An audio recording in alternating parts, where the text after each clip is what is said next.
Əziz və dəyərli şagirdlər, sizdən hətta bir neçə dəfədir ki, eyni suallar gəlir deyə mən artıq bunu ümumiləşmiş bir şəkildə çəkib paylaşmaq istədim. Sual bu formadadır. Müəllim, məsələyə baxanda hardan bilək ki, əbobla işləməliyik, yoxsa əkobla işləməliyik? Yəni, əbob və ya əkobun məsələlərə tətbiqi. Deməli, burada ilk öncə məntiqinizi işə salırsınız. Necə? Məsələn, 5B sinif şagirdləri Azərbaycan dili dərsində 6 qruplara, riyaziyyat dərsində 4 nəfərlik qruplara bölünərək təqdimat nümayiş etdirdilər. 5B sinifləri 20 ilə 30 arasındadır.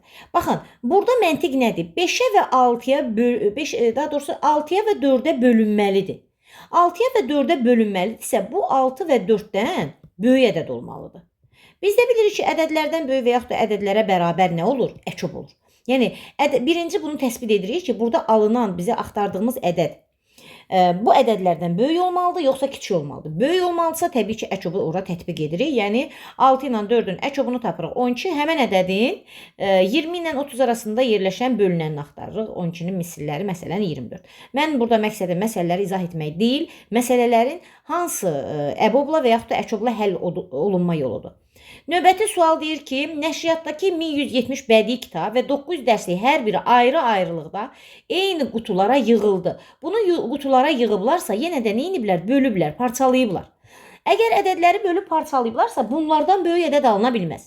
Bunlardan kiçik ədəd alınmalıdır. Yəni, mən 1170 ilə 900-ün əkobunu yox, əbobunu axtarmalıyam. Yəni, eyni ədədlərə bölünməlidir. Eyni ədədlərə bölündüyünü tapdım.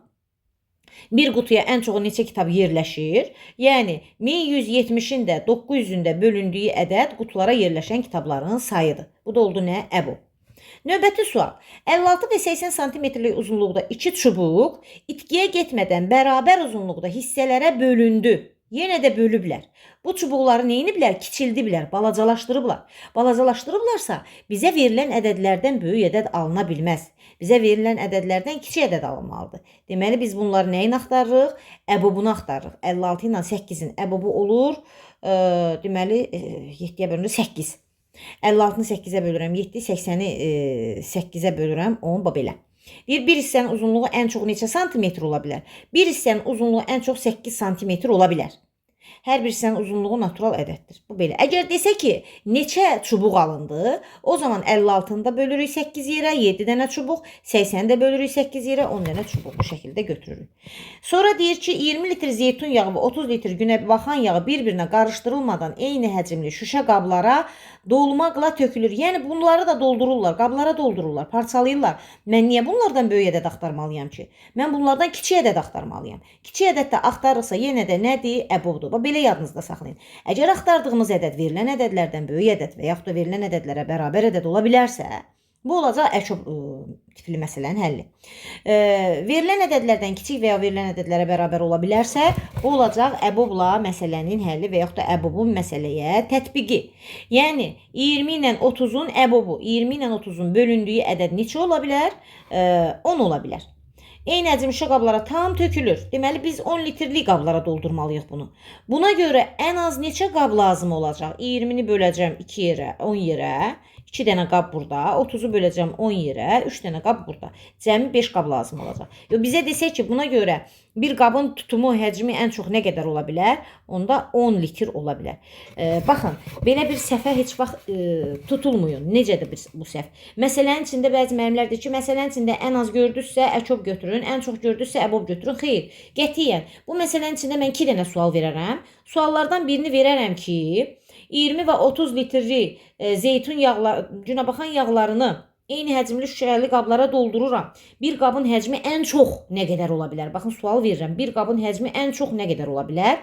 İkinci sualda deyərəm ki, buna görə ən az neçə qab lazım oldu? Bu da ikinci sual. Yaxşı, uşaq burada neynəsin? Əbob tapıb sonra əkob tapsın. Heç bir əlaqəsi yoxdur. Siz sadəcə olaraq məntiqi tutursunuz ki, burada bizdən nə istəyir? Alınan ədədimiz verilən ədədlərdən kiçik ədəd olacaqsa, biz əbob axtarırıq. Alınan ədəd verilən ədədlərdən böyük ədəd olacaqsa əkob axtarırıq. Yəni, buna bu şəkildə diqqət etsəniz, çox rahat yolla həll edə bilərsiniz. Məsələn, yataqxanadakı tələbələr bərabər sayda 16 otağa yerləşdirdilər. Bu tələbələr başqa bir yataqxanada bərabər sayda olmaqla 10 otağa yerləşdirilir. Yəni müəyyən bir tələbə sayı var. Bunları bölüblər 16 otağa da yerləşdirə bilirlər, 10 otağa da yerləşdirə bilirlər. Bizə deyir tələbələrin sayı ən az neçə nəfərdir? İndi uşaqlar düşünürük. Nə? 16-ya bölünür bu ədəd və 10-a bölünür. Deməli 16 və ondan böyük ədəd olacaq. 16 və ondan böyük ədəd olacaqsa, o zaman mən əkyob 16 ilə 10-u axtarıram.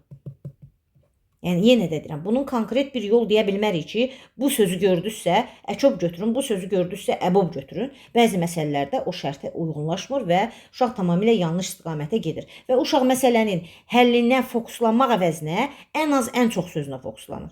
Ona görə də ən asan yolu, yəni mən özüm üçün, uşaqlar üçün necə deyirlər, ağlıma gələn ən asan yolu budur ki, əgər bizə axtardığımız ədəd məntiqlə düşünürük, verilən ədədlərdən çoxdursa, əkyob axtarıram. Axtardığımız ədəd verilən ədədlərdən balaca ədəddirsə, əbob axtarıram.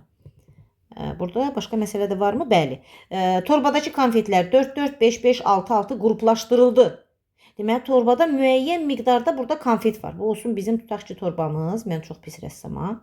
Burada müəyyən sayda bir konfet var. Bilmirəm neçə dənədir. Sual, x sayda konfet var. Bu konfetlər 4-4 də bölə bilirəm, 5-5 də bölə bilirəm, 6-6 da bölə bilirəm. Təbii ki, bu 4-ə, 5-ə, 6-ya bölünən ədəd bunlardan böyük olacaq. Onda mən nə edirəm? Mən axtarıram əkyob 4, 5 və 6-nı. Sonra da nə istəyir? Həmən ədəd də yerləşsin 150 ilə 155 ilə 190 arasında. Tapdığım ədədin 4 5 eləyir 20, 20 ilə də 6-nın 60 olar da yəqin ki 60. 60-ın da misilləri nədir? 120-dir, 180-dir. Burada yerləşən ən çox olacaq 180. Və deyir ki, 3 konfet artıq qalır. Sonra 180 də üstünə 3-ü gəlirəm ki, böləndə 180 zaten bölünür. Üzərinə 3-ü gəlirəm ki, o 3 konfetimiz də çantada qalsın. Bizə deyir çantada neçə konfet var?